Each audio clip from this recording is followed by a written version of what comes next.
Ini saya selalu dibenturkan dengan BPWS. Dan di kami pun ada permasalahan. Kenapa? Setiap ada kemarin di bantaran sungai itu berdiri kolam renang, berdiri apa? Ketika kami yang hanya membersihkan sungai, memanfaatkan sungai untuk jadi objek, habis dibully. Saya juga minta kepada pemerintah dan BPWS, saya akademisi tidak punya tendensi, tidak punya pamrih apapun. Tolong ini teman-teman KPS yang mempunyai kegiatan menjaga sungai sekaligus meningkatkan kesejahteraan masyarakat, mohon untuk dipermudah dalam perizinannya.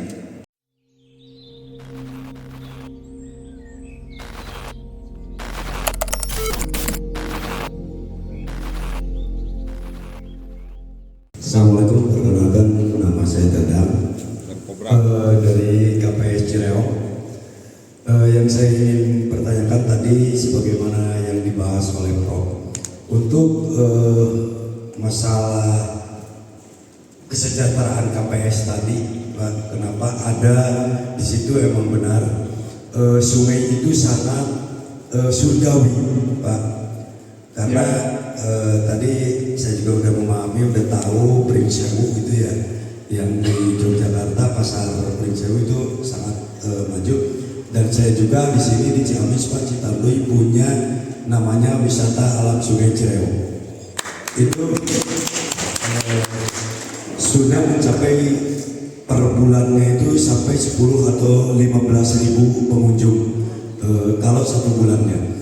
Namun di sini kami KPS sangat kebingungan, Pak, ketika dipertanyakan masalah izin dengan BPWS.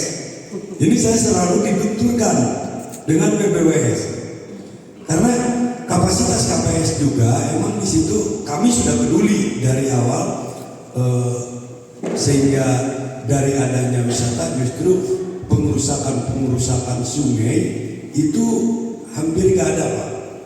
Justru dulu ketika tidak dijadikan wisata oleh KPS itu air bisa mencapai tanaman padi. Namun ketika ada KPS, alhamdulillah. Nah, dari segi perizinan itu apa untuk mempermudah kami yang di hulu, karena memang hulu itu sangat berpotensi sungainya untuk menjadi wisata. Pihak BPWS seharusnya mungkin memberikan penjelasan-penjelasan yang lebih konkret tentang aturan dan regulasi pemanfaatan sungai, Pak. Saya kemarin sampai Pak, ini mohon untuk dipikirkan, untuk disampaikan. Kami pembuatan DED aja, Pak, kemarin hanya tidak mendirikan apa-apa, hanya wisata alam dengan memanfaatkan adanya bebatuan dan membuatkan mungkin sedikit lebih untuk selfie-selfie, sampai harus mengeluarkan kocek 60 sampai 70 juta hanya untuk pembuatan DED. Karena persyaratan yang harus ditempuh untuk mendapatkan perizinan kami melestarikan alam atau memelihara sungai aja, izinnya gambar aja udah sampai puluhan juta. Itu mohon dipikirkan. Saya kemarin jadi punya fakta dan buktinya, saya baru tahun 2024 ini bikin DED. Barisan tindak lanjutnya belum ada. Masalah izinnya itu yang mungkin saya, dan di kami pun ada permasalahan. Kenapa? Setiap ada kemarin di bantaran sungai itu berdiri kolam renang, berdiri apa? Ketika kami yang hanya membersihkan sungai, memanfaatkan sungai untuk jadi objek, habis dibully, bahkan sampai dilaporkan. Tapi yang mendirikan kolam renang kenapa dibiarkan oleh BPWS?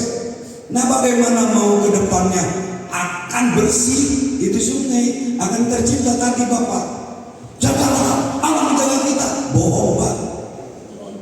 Buktinya itu yang punya kolam renang yang merusak alam aja kok dibiarkan. Nah, itulah kami harus sinergi. Kenapa KPS sering memberikan informasi kepada BPWS, Pak? Oke, bukan ranahnya mungkin untuk penindakan untuk apa bukan hanya di sini di KPS ataupun di OP di bagian, tapi setidaknya bisa menyampaikan Pak bahwa permasalahan-permasalahan di hulu seperti ini. Itu yang mungkin saya sampaikan Pak. Mohon saya penjelasannya bagaimana yang seperti itu, dan kami minta agar penindakan-penindakan itu dari hulu seawalnya, jangan sampai udah terjadi sehingga udah sampai banyak.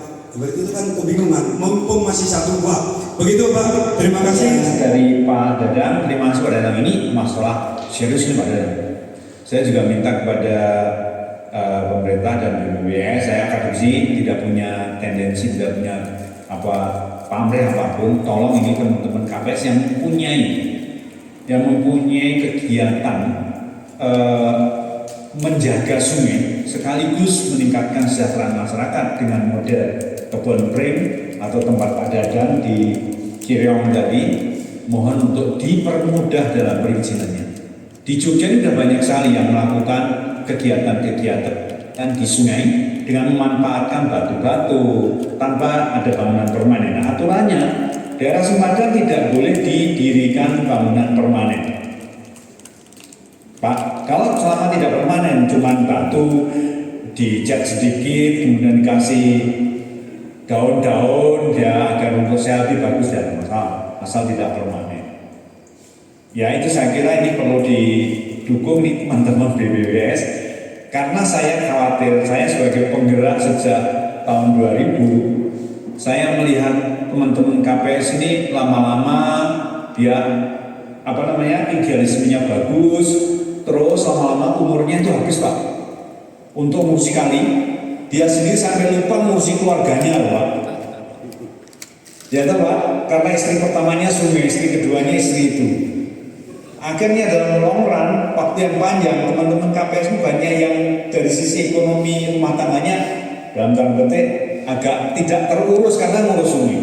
Nah oleh karena itu saya mengkampanyekan teman-teman KPS jangan lupa segera membuat kegiatan sampingan yang bisa mensejahterakan kalian sendiri dan mensejahterakan masyarakat sekitarnya, yaitu dengan salah satunya wisata sungai yang ramah lingkungan.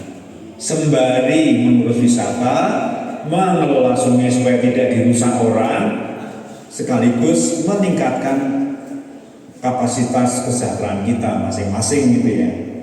Saya pernah di Muara Jambi ada 8 pemuda itu yang ngurusi sungai-sungai parit-parit di Muara Jambi, Candi Muara Jambi. Kelihatannya kok ini secara ekonomi kok bagus-bagus orang-orang ini ya. Saya kemudian tergelitik untuk tanya, Mas, kegiatanmu selain ngurus sungai apa Mas? Oh, saya ini Pak di Muara Jambi jualan souvenir. Wah, itu bagus, dia punya toko souvenir plus ngurus kali. Satunya lagi Pak, saya punya jualan yang kaos-kaos.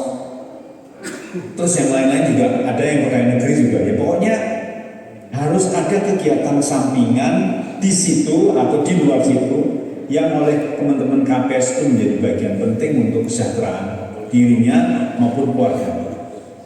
Kita sebagai senior-senior yang menggerakkan sungai ini tidak akan tega nanti melihat teman-teman KPS yang sudah bekerja puluhan tahun, tapi akhirnya putranya, anaknya tidak sesuai dengan harapannya gitu ya. Itu sangat sayang.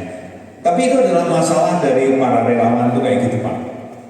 Para relawan itu punya masalah, yaitu jiwa raganya diberikan untuk mengurus yang diurus, tapi di belakangnya untuk keluarganya itu agak kelebihan bahasa Jawanya itu. Jangan gitu ya Pak Dadang. Saya kira dengan nggak seperti itu. Nanti teman-temannya harus dihukum supaya kita juga sejahtera, masyarakat sejahtera, sungainya terjaga. Saya kira itu yang saya jawab ya. Kalau buat DID sampai 70-60 juta itu ya bahkan itu digambar. Yang sulit itu kan membuat DID yang hitungan pakai jembatan gitu Pak. Tapi kalau cuma itu kan digambar kok orang 5 YouTube kalau ya bisa ini saya kira. Tapi saya nggak tahu sampai 70 juta tuh angin-angin. Nggak pakai bangunan kok sampai segitu Pak.